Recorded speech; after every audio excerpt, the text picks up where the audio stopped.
Assalamualaikum warahmatullahi wabarakatuh.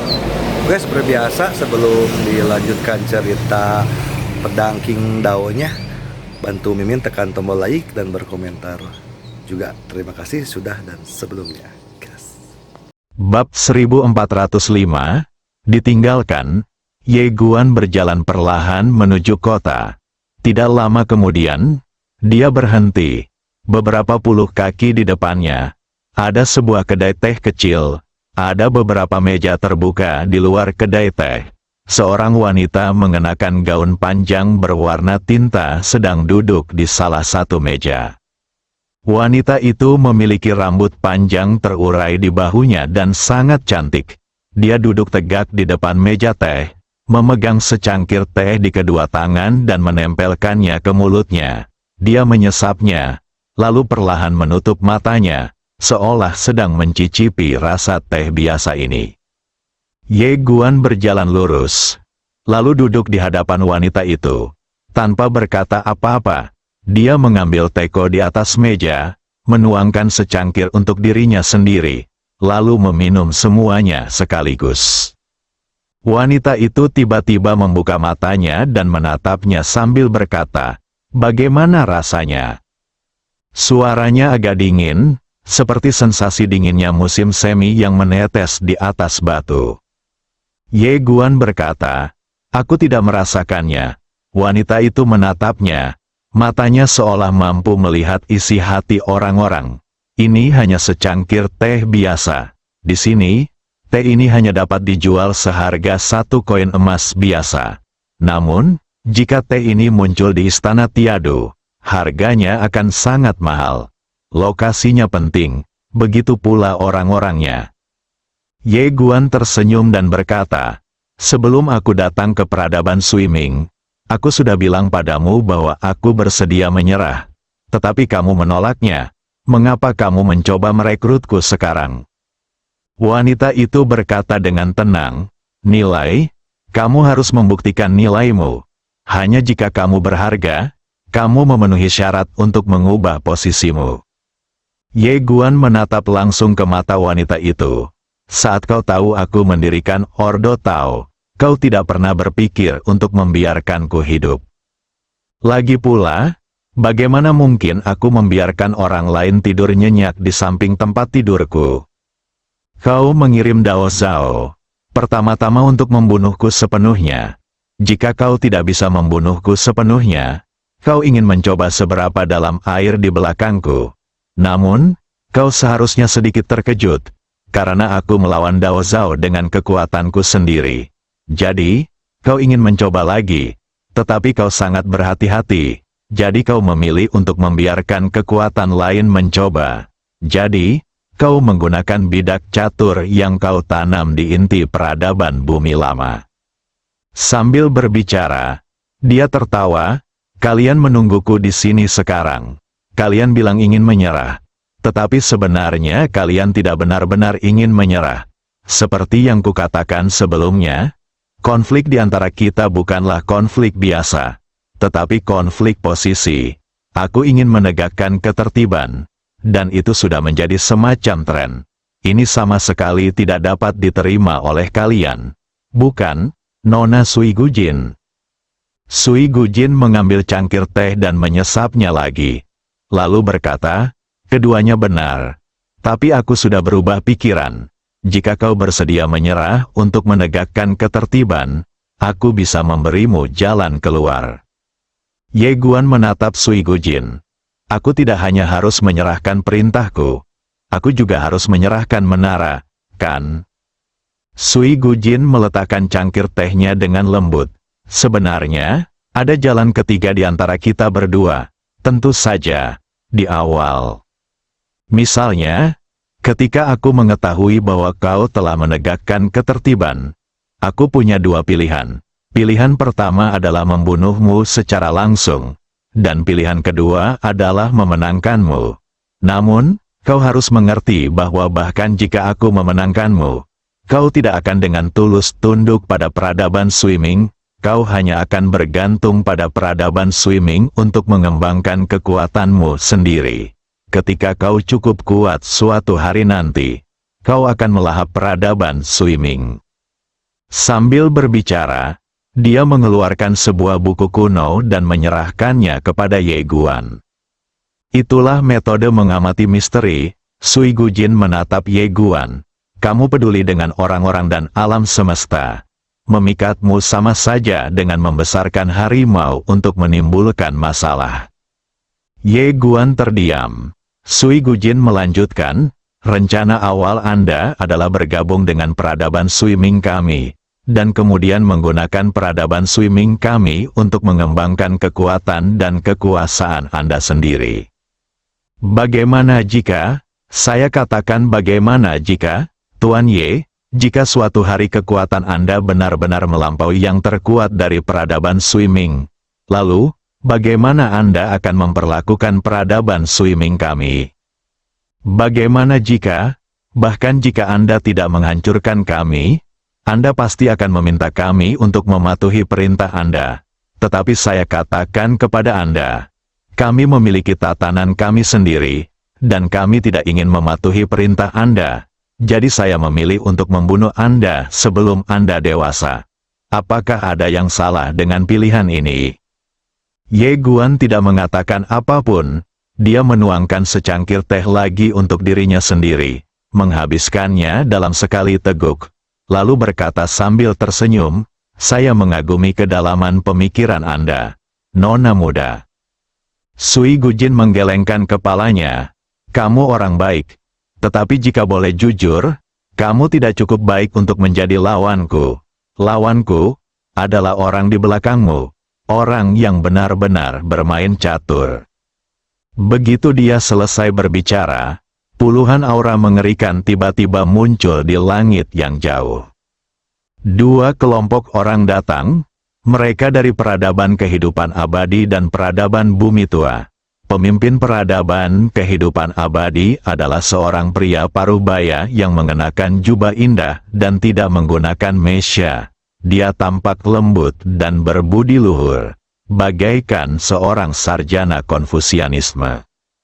Orang ini tidak lain adalah tetua agung dari peradaban kehidupan abadi, Fu Yue. Dalam peradaban kehidupan abadi, statusnya menduduki peringkat 5 teratas. Dan dia adalah orang yang memiliki kekuatan nyata.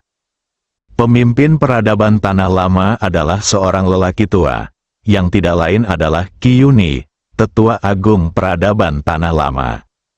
Di belakang mereka, masing-masing dari mereka membawa sekelompok pria kuat, tanpa aura sama sekali, dan mustahil untuk merasakan kedalaman mereka. Begitu semua orang tiba, mata mereka langsung tertuju pada Ye Guan. Qi Yuni, tetua agung dari peradaban bumi lama, menatap Ye Guan dan berkata dengan marah, sejauh yang aku tahu, Xuan Su memperlakukanmu dengan baik. Dia tidak hanya memberimu urat kaisar terbaik, dia juga membawamu menjelajahi alam rahasia rumah abadi. Mengapa kau membalas kebaikan dengan kebencian? Ye Guan Dao, jika aku katakan semua ini jebakan, apakah kau akan mempercayainya? Qi Yuni menyipitkan matanya sedikit. Apakah kamu mencoba mengatakan bahwa kamu tidak membunuhnya? Ye Guan mengangguk, memang benar aku tidak membunuhnya. Candaan, Qi Yuni tertawa marah. Jika kau tidak membunuhnya, mengapa pedangmu ada di tubuhnya, dan mengapa mesyanya ada di tubuhmu? Selain itu, dia hanya memiliki 3 urat sumber kaisar tingkat atas. Jadi 3 urat sumber kaisar tingkat atas itu ada di tubuhmu sekarang. Kan? Ye Guan terdiam. Oh sial, Xiaota tiba-tiba berkata dengan marah. Alasan mengapa orang itu memberimu vena sumber kaisar dan mesya kelas atas adalah karena ini. Ye Guan menatap Qi Yuni dan berkata sambil tersenyum. Dia memang bunuh diri.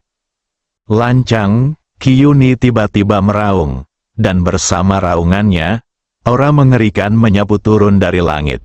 Meskipun aura ini sangat menakutkan, namun aura itu hanya ditujukan pada Ye Guan. Oleh karena itu, tidak ada seorang pun di sekitar yang bisa merasakan aura ini.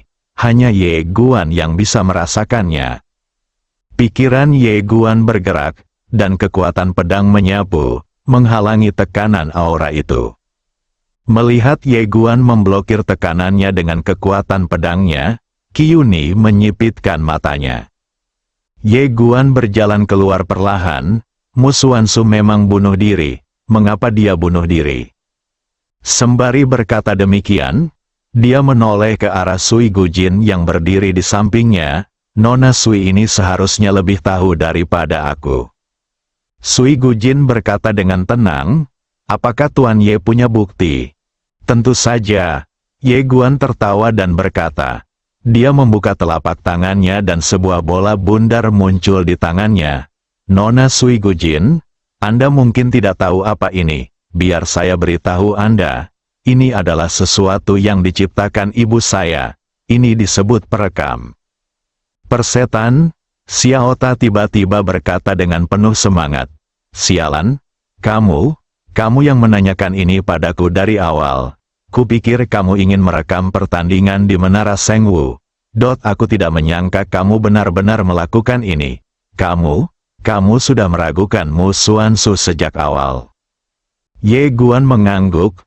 Ya, Xiaota dipenuhi keraguan. Mengapa kamu meragukannya? Ye Guan berkata dengan tenang. Awalnya aku tidak meragukannya. Tetapi ketika dia memberiku vena sumber kaisar kelas atas kemudian, aku merasa ada yang salah. Kau tahu, Tuan Yong memiliki begitu sedikit vena sumber kaisar kelas atas, yang menunjukkan betapa berharganya sumber kaisar kelas atas ini, dan dia memberikannya kepadaku tanpa berpikir panjang. Tuan Ta, apakah menurutmu ini normal? Xiaota bertanya. Hanya karena ini, Ye Guan perlahan menutup matanya. Tentu saja tidak, Tuan Ta. Anda harus mengerti, siapa lawan saya, dia adalah orang terpintar di peradaban swimming ini. Bagaimana mungkin orang sepintar itu hanya mengirim gadis konyol seperti Haoer untuk mengincar saya? Jadi, semakin saya memikirkannya, semakin saya merasa ada yang salah. Dan semakin saya memikirkannya, semakin saya merasa bahwa segala sesuatunya tidak sesederhana itu. Xiaota berkata, jadi, Anda mencurigai Mu Xuanzu. Ye Guan mengangguk. Saat itu, siapapun yang mendekatiku pastilah yang paling mencurigakan. Meskipun Mu Xuanzu memiliki alasan dan motif yang sangat bagus untuk mendekatiku, terutama ketika Mu Xuanzu mengatakan bahwa peradaban bumi lama sudah mengetahui konspirasi peradaban swimming. Itu sungguh masuk akal. Bahkan aku pun berpikir tidak ada yang salah dengan itu. Bagaimanapun, peradaban bumi lama telah mampu bertahan di sini selama bertahun-tahun. Bagaimana mungkin peradaban swimming dapat dengan mudah menjebaknya? Namun, jauh di lubuk hatiku, aku masih memiliki hati yang waspada terhadapnya. Xiaota bertanya, mengapa? Ye Guan berkata dengan tenang, sangat sederhana. Kamu tidak boleh berniat menyakiti orang lain, tetapi kamu harus waspada terhadap orang lain. Xiaota berkata dengan suara gemetar, bukankah kamu sangat percaya pada bocah kecil Tian Chen itu pada awalnya? Ye Guan menggelengkan kepalanya, situasinya berbeda, dan, pada awalnya, aku tidak begitu percaya padanya. Xiaota, Tian Chen, Ye Guan perlahan-lahan merentangkan tangan kanannya, perekam itu melayang ke atas, dan tirai cahaya diproyeksikan keluar.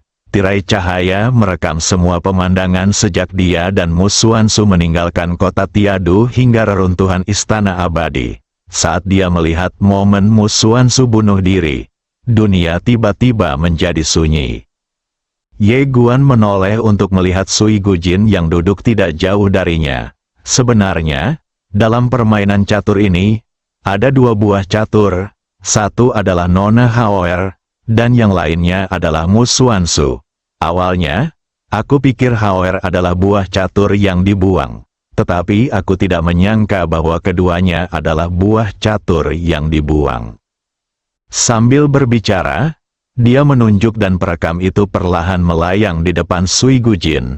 Nona Sui Gujin, Anda kalah di ronde ini. Sui Gujin melirik perekam dan tidak berkata apa-apa, tetapi sudut mulutnya perlahan terangkat. Melihat pemandangan ini, Ye Guan mengerutkan kening, merasa ada sesuatu yang salah. Seolah teringat sesuatu, wajahnya langsung pucat pasi. Tidak, bagaimana mungkin? Taye buru-buru bertanya, ada apa, cepat beritahu aku, apa kau mencoba membuatku mati karena cemas? Bab 1406, nyatakan perang terhadap kekuatan di belakangmu.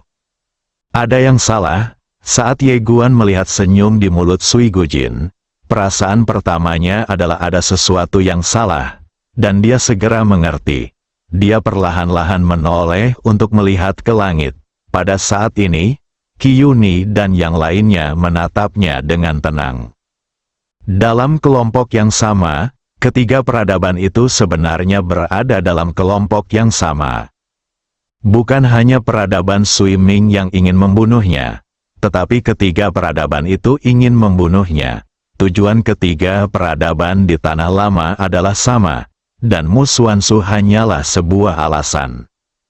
Tidak jauh dari situ, Sui Gujin tiba-tiba meletakkan cangkir tehnya dan berkata perlahan, seperti yang kau katakan, konflik antara kau dan peradaban Sui Mingku adalah konflik yang sangat besar.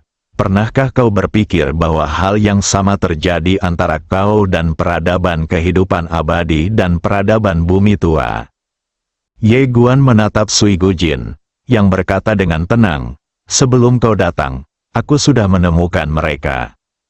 Aku memberitahu mereka bahwa jika mereka tidak bergabung dengan peradaban Sui Ming milikku, maka peradaban Sui Ming milikku tidak akan peduli dan akan membiarkanmu tumbuh dewasa. Tentu saja, kau pasti berpikir bahwa ketiga peradaban kita pasti memiliki motif tersembunyi mereka sendiri dan ingin saling membunuh secara diam-diam. Kau tidak salah berpikir seperti itu.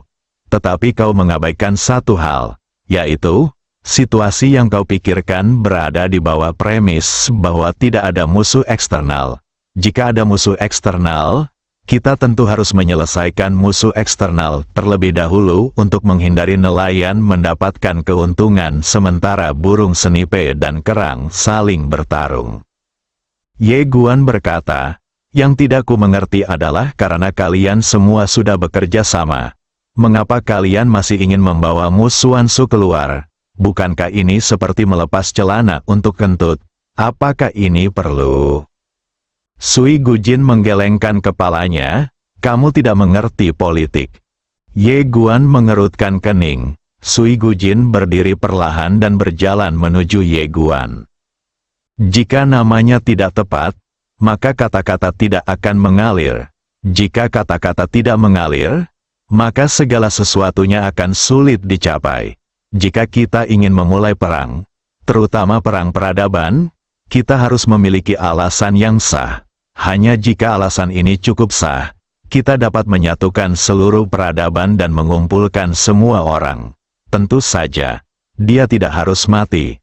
Tetapi aku tidak menyangka pedangmu sedikit istimewa. Pada titik ini, dia berhenti dan menatap Ye Guan yang berdiri beberapa kaki di depannya. Jika hanya kamu, kita tidak akan mengalami begitu banyak masalah. Ye Guan menatap Sui Gujin, targetmu yang sebenarnya adalah kekuatan di belakangku.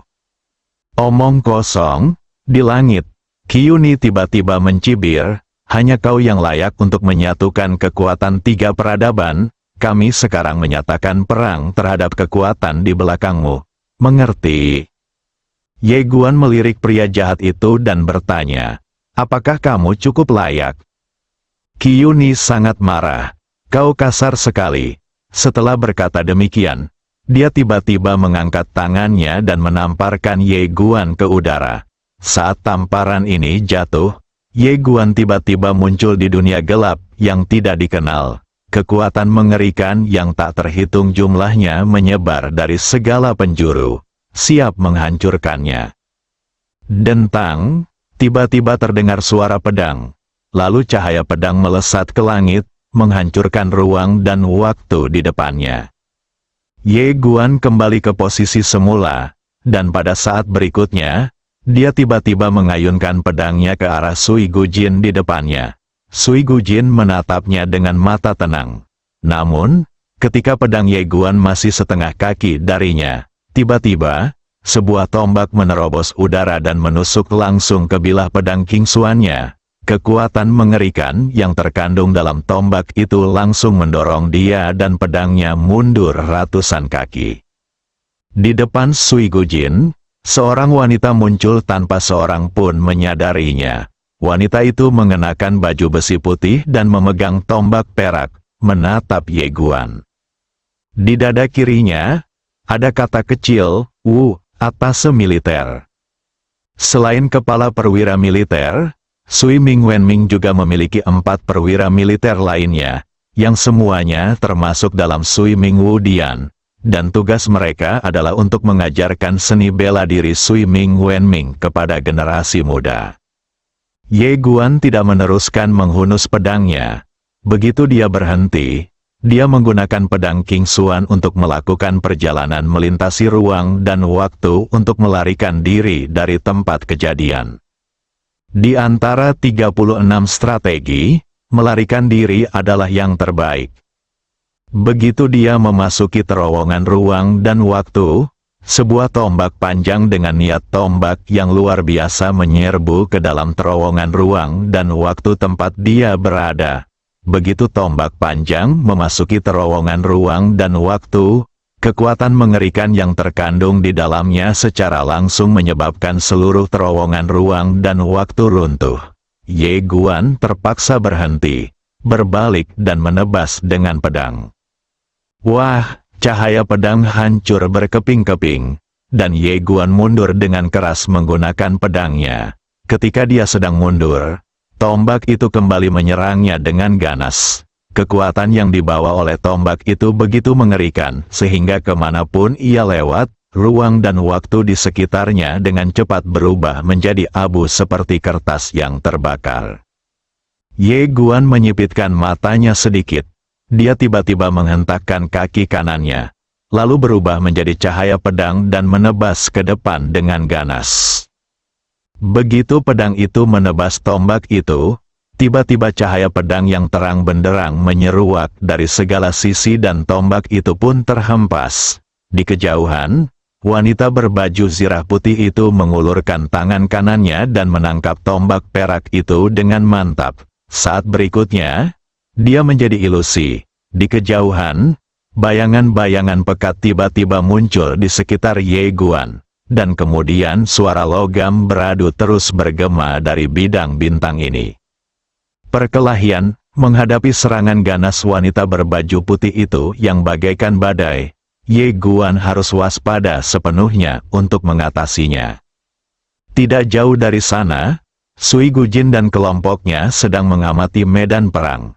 Ketika mereka melihat Ye Guan dapat bertarung setara dengan wanita berbaju besi putih itu, semua orang di sekitar mereka terkejut. Wanita berbaju zirah putih ini berada di puncak alam kaisar abadi dan juga seorang perwira militer. Dia telah diasuh dengan hati-hati oleh peradaban Sui Ming sejak dia masih kecil, dan juga mewarisi warisan perwira militer. Dapat dikatakan bahwa dia adalah monster di antara monster di seluruh tanah lama, yang dapat dengan mudah melintasi perbatasan dan membunuh orang. Tetapi pada saat ini, dia dikalahkan oleh seseorang. Qi Yuni dari peradaban bumi lama dan Fu Yue dari peradaban kehidupan abadi juga tampak tidak senang. Kekuatan Ye Guan sedikit melampaui harapan mereka. Tahukah kau, Ye Guan berada di level Kaisar Agung.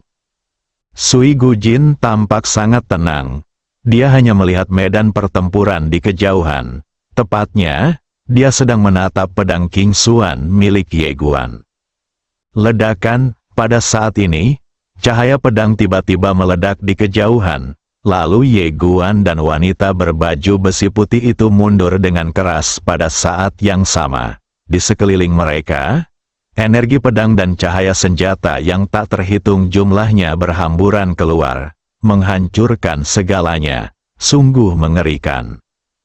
Setelah wanita berbaju zirah putih itu berhenti, dia menatap tombak perak di tangannya, dan ternyata tombak itu penuh dengan bekas-bekas pedang. Di sisi lain, pedang di tangan Ye Guan di kejauhan tidak memiliki goresan apapun. Tangan kanan Ye Guan sedikit gemetar, pedang King Xuan bergetar hebat, dan suara pedang tiba-tiba bergema di seluruh galaksi. Dia memandang wanita berbaju besi putih, yang juga tengah menatapnya. Tatapan mereka bertemu, dan sesaat kemudian, mereka berdua menghilang dari tempat itu pada saat yang bersamaan. Tertawa, dua suara robekan tajam tiba-tiba terdengar dari lapangan, lalu cahaya pedang dan cahaya tombak saling bertabrakan dengan hebat. Begitu mereka bersentuhan, gelombang kejut listrik yang dahsyat tiba-tiba menyebar ke segala arah. Namun, ketika gelombang kejut kekuatan ini baru saja mendekati Sui Gujin dan yang lainnya, seorang pria parubaya di samping Sui Gujin tiba-tiba melangkah maju. Begitu langkah ini terjadi, gelombang kejut listrik yang menyebar di depan mereka berubah menjadi ketiadaan. Pria parubaya itu mundur kembali ke belakang Sui Gujin. Qiyuni dan Fu Yue melirik pria parubaya itu dan keduanya sedikit terkejut. Yuan Wu, petugas penjaga peradaban Suming, orang terkuat di istana penjaga, sangat terkenal di Tanah Lama saat itu. Mereka tidak menyangka bahwa pria ini akan datang sendiri untuk menjaga Su Gujin. Di kejauhan, pertempuran masih berlangsung, dan pada saat ini, semua orang merasa ngeri saat mengetahui bahwa Ye Guan benar-benar telah menekan wanita berbaju besi putih itu. Langit dipenuhi cahaya pedang seperti hujan, dan dengan ketajaman pedang King Xuan, wanita berbaju besi putih itu sekarang merasa kesulitan untuk bertahan. Saat ini, Ye Guan juga sangat marah, setelah sekitar 1/4 jam. Patah, disertai suara patah yang keras. Tombak perak di tangan wanita berbaju besi putih itu patah dengan keras. Kekuatan pedang yang dahsyat membuat wanita berbaju putih itu mundur dengan kasar. Tepat saat Ye Guan hendak memanfaatkan situasi untuk membunuhnya, wanita berbaju putih itu tiba-tiba menangkupkan kedua tangannya, lalu tiba-tiba merentangkannya ke kedua sisi. Di belakangnya, ribuan tombak ilusi tiba-tiba menerobos udara dan melesat ke arah Ye Guan. Ye Guan tidak mundur melainkan maju dan menebas dengan ganas pedangnya. Pedang itu merobek jutaan tombak ilusi dan langsung menuju ke arah wanita berbaju zirah putih. Pada saat ini, wanita berbaju zirah putih itu tiba-tiba mengacungkan jari-jarinya, dan dalam sekejap, tombak-tombak di sekelilingnya tiba-tiba mengalir ke tubuhnya, lalu keluar dari ujung-ujung jarinya.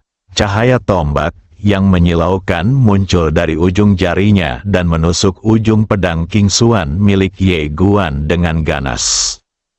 Begitu kedua kekuatan itu bersentuhan, aura pedang dan tombak yang tak terhitung jumlahnya meledak lagi. Keduanya mundur dengan keras pada saat yang sama. Dan saat wanita berbaju besi putih itu mundur, jari-jari tangan kanannya meledak terlebih dahulu, dan kemudian seluruh lengan kanannya dengan cepat retak. Ketika dia berhenti, lengan kanannya telah berubah menjadi lengan berdarah. Di kejauhan, Ye Guan hanya berhenti, dan dalam sekejap, dia menghilang dari tempatnya. Ketika dia muncul lagi, dia sudah berada di atas kepala wanita berbaju besi putih. Kemudian, cahaya pedang sepanjang 1000 kaki menebasnya dengan ganas. Wanita berbaju besi putih itu menyipitkan matanya sedikit, dan merentangkan telapak tangan kirinya. Niat tombak yang tak terhitung jumlahnya melonjak keluar seperti air pasang, dan kemudian berubah menjadi tombak panjang yang melesat ke arah cahaya pedang Ye Guan. Akan tetapi, niat tombaknya sama sekali tidak mampu menahan niat pedang dan kekuatan pedang Ye Guan. Saat ini, pedang Ye Guan langsung merobek tombak-tombak panjang tak terhitung jumlahnya yang terbentuk oleh niat tombak itu menjadi berkeping-keping. dan cahaya pedang itu jatuh lurus ke bawah. Wah, saat potongan besar cahaya senjata hancur, wanita berbaju besi putih itu langsung terpental. Melihat kejadian itu, wajah orang-orang yang berada tidak jauh pun menjadi muram. Sebelum wanita berbaju putih itu berhenti, pedang Ye Guan kembali menyerangnya.